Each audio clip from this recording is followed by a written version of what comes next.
Los instaladores de cables para una línea de ferrocarril de alta velocidad en Turín han encontrado huesos humanos en una fosa común, un caso que debería llevar el comisario Vicencio Arcadipane, que es quien primero llega al lugar de los hechos, pero la policía milanesa parece estar muy interesada, ya que todo apunta a crímenes de guerra. Más concretamente, a restos de la Segunda Guerra Mundial. Las bestias jóvenes, David Longo, en el micrófono de Rosa Pasapágina. Bienvenido. Grazie, benvenuto. Un placer. Anche per me. Podemos imaginar una fosa común con cientos de cuerpos, de cadáveres que han sido asesinados y arrastrados hasta allí, empujados posiblemente, y con el único objeto de eliminar bajo tierra el nombre propio de cada uno de ellos. En este caso estamos hablando de 10, 12, apenas una docena de cuerpos que han sido encontrados. Yo he leído en tu libro que se clasifican por cráneos, huesos. El interés supongo que es el mismo, de ese campo de fútbol lleno de esqueletos que de estas 12 personas. No, anche più piccolo di un campo di calcio. Pues sí, yo creo que es una fosa común tal vez de dimensiones inclusive inferiores, ¿no? Tal vez tenemos que pensar en un campo de baloncesto. Pero el hecho de que se encuentran estos cuerpos, como decías tú, lo que hace es sacar a la luz un periodo del pasado de Italia. La fretta con cui la polizia milanese. Y como tú misma apuntabas, las prisas con las cuales la policía de Milán pretende establecer que esos cuerpos son cuerpos que se remiten a la Segunda Guerra Mundial es una manera también de resolver este caso, ¿no? Con muchísima prisa. Porque sabemos perfectamente que durante la Segunda Guerra Mundial se asesinaron partisanos, civiles, inclusive fascistas. Entonces se trataría de muertes que ya están clasificadas. Sin embargo, esta sospecha de Arcadipane, de que esos cuerpos en realidad se remiten a los años 70, ya nos lleva a un periodo histórico en Italia bastante más desconocido. Para dejar un poco el tema de los huesos, pero antes de eso, esa urgencia de querer saber quiénes son esos 12 cuerpos, quizá no lo es tanto, porque primero, las víctimas llevan mucho tiempo bajo tierra, y segundo, quien lo haya cometido puede estar ya o muerto o en un asilo, como bien apuntas en tu libro.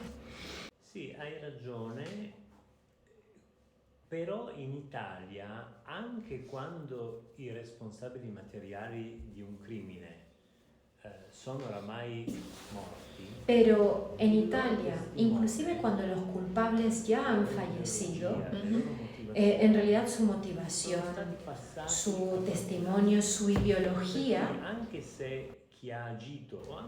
suele haber sido heredada por otros. Entonces, en este sentido, la ideología sigue persistiendo. Entonces es como si esa arma de guerra nunca se encontrara sepultada y que existen auténticos herederos de esa ideología. Sitúas la historia de estas bestias jóvenes entre los años 60-80, en la época de mucha convulsión, cambios políticos, o por lo menos pretenderlo, y arrancas la historia con 5 personajes que van a hacer algo, no vamos a contar el qué, quizás sean esa juventud de aquella época. La gioventù dell'epoca io credo che non fosse molto diversa da quella che è la gioventù in tutte le epoche, cioè fatta di ragazzi che sono... Sí, yo creo que la juventud de los años 70 no es tan distinta de la juventud de hoy en día o de la juventud de siempre, ¿no? Que está compuesta por personas tremendamente sensibles y influenciables frente a las tensiones del momento.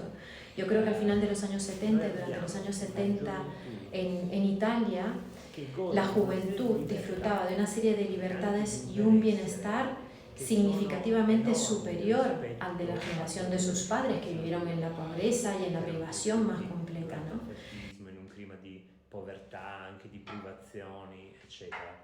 Eppure questi ragazzi, che hanno sperimentato in parte il benessere, reagiscono al fatto Sin embargo, estos jóvenes reaccionan frente a una sociedad y a una vida que consideran que está bloqueada, porque a pesar de que en aquel entonces había una democracia de facto en Italia, era una democracia en la cual la alternancia política era imposible, ¿no? Es decir, al final los ciudadanos acudían a votar, pero finalmente había claridad de que en términos internacionales no se iba a aceptar un viraje hacia la izquierda. Entonces, ¿qué hace esta generación de jóvenes? Pues reacciona utilizando las mismas herramientas que emplea el status quo. Es decir, tratan de desbloquear la situación con las mismas herramientas que son la violencia, que son las bombas, que es el miedo. Arcadipane no está de acuerdo en que esa investigación la lleve la policía milanesa. Al menos hay algo que le choca. Y rescatas a un inspector, nada como ese pozo de ese inspector acompañado de Isa Manzini para llevar a cabo la investigación.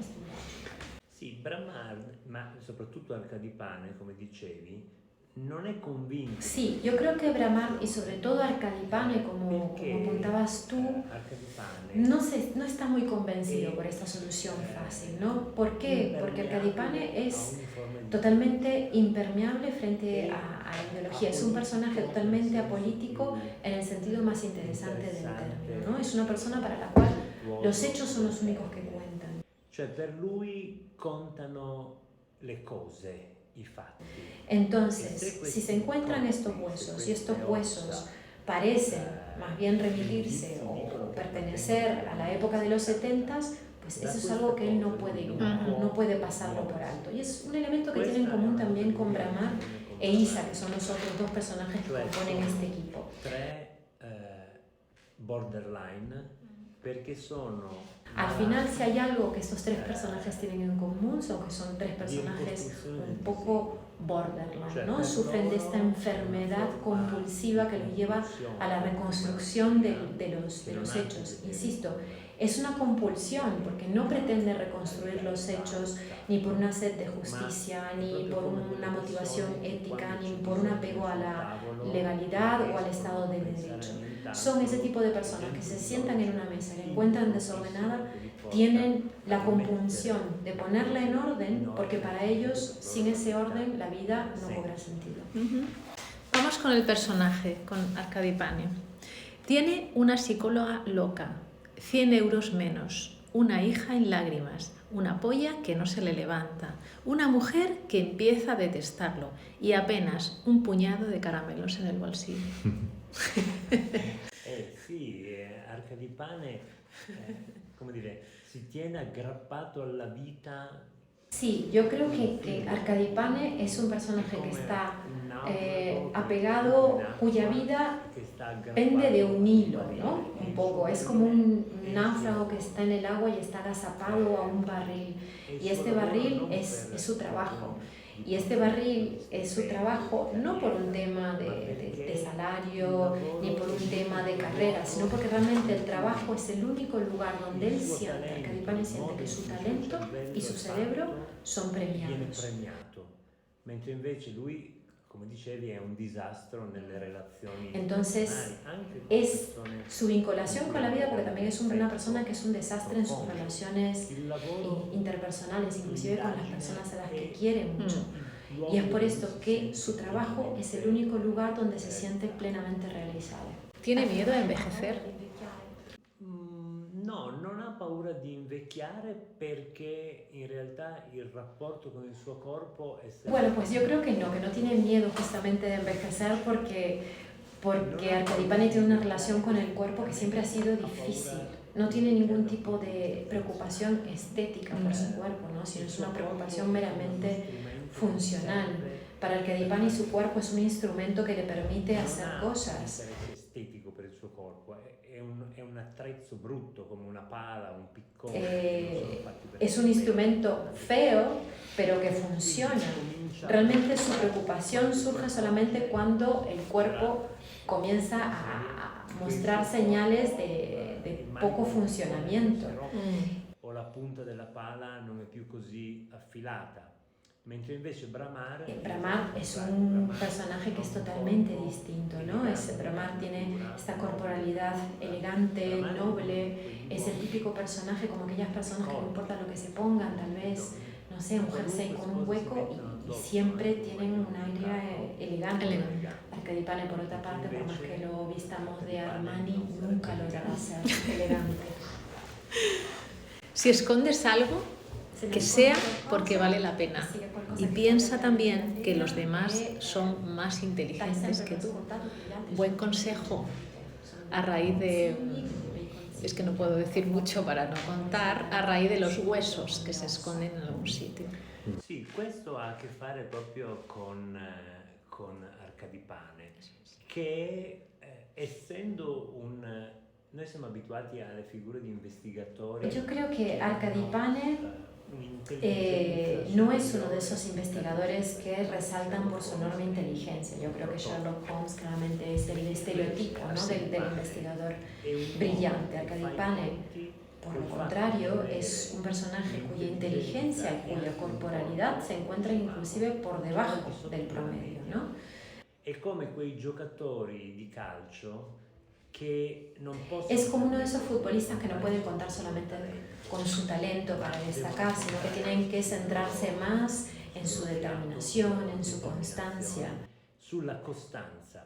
Ecco, Arcadipane... En este sentido, pues justamente Arcadipane logra sus objetivos no porque cuente con una naturaleza superior, con unas cualidades superiores, sino porque cuenta con una fuerza de voluntad que es heredera de toda una línea familiar que tiene un historial de lucha en la vida y de lucha contra las propias limitaciones también. ¿Se puede seguir encubriendo la historia con huesos color verduzco? Metafóricamente. Sì, si può continuare a farlo con il risultato però che queste ossa non verranno mai sepolte davvero. Se puede, pero el resultado redunda en que justamente nunca se llega a sepultar estos huesos, ¿no? Es como esas películas de fantasmas, que son estos seres que se encuentran entre el mundo de los vivos y de los muertos, ¿no? Y se encuentran justamente en ese mundo intermedio porque no han llegado a resolver algún tema, y hasta que no lo resuelven tampoco liberan a los vivos de su presencia. I vivi non riescono a liberarsene. Ecco, questo è quello che capita in alcuni paesi. Yo creo que esta es la realidad que se vive en ciertos países, en Italia sin lugar a dudas, en otros países de América Latina. Justamente lo que vivimos es esa realidad de ese mundo intermedio entre los vivos y los muertos que no se logra a separar en términos claros y netos. Termino con haciendo un pequeño juego con el título de tu libro, con las bestias jóvenes. De hecho, lo has escrito tú. Una bestia siempre tiene zarpas, tarde o temprano dejarán de ser jóvenes. Sì, quando tu vedi i bambini giocare, ma anche i cuccioli di cane, di tigre o di qualunque... Sí, yo creo que cuando vemos a los niños jugando o inclusive las crías de distintos animales jugando, y menciono las crías de los animales porque estamos en un antiguo zoológico, ¿verdad? Cuando vemos cómo luchan entre ellos nos damos cuenta de que esta lucha justamente es una parte muy especial de su educación, es una suerte de actividad física que les permite crecer. Pero hay un momento determinado en el cual esa lucha ya se convierte, deja de ser un juego y se convierte en una guerra, ¿no? Ecco, è molto importante capire qual è quel momento. Gli animali lo capiscono perfettamente, lo sanno benissimo quando stanno lottando per giocare y cuando invece stanno... Que tiene una serie de consecuencias. Y es muy importante identificar cuándo se produce ese momento. Yo creo que para los animales siempre queda muy claro, ¿no? Cuando están en juego y cuando luego ese juego tiene que ver, por ejemplo, con la protección del territorio, es algo sobre lo que tienen una enorme claridad.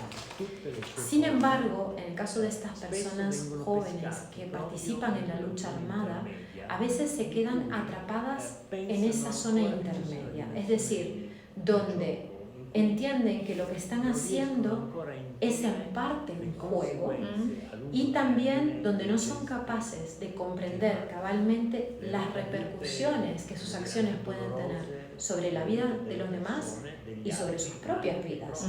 Cuando me refiero a esa generación de gente joven, estoy hablando de gente que tenía unos 20, 25 años y que luego pasaron 20, 25, 30 años en prisión y por lo tanto acabaron con sus propias vidas y ya ni siquiera decirte con la vida de las víctimas y la vida de los familiares de las víctimas.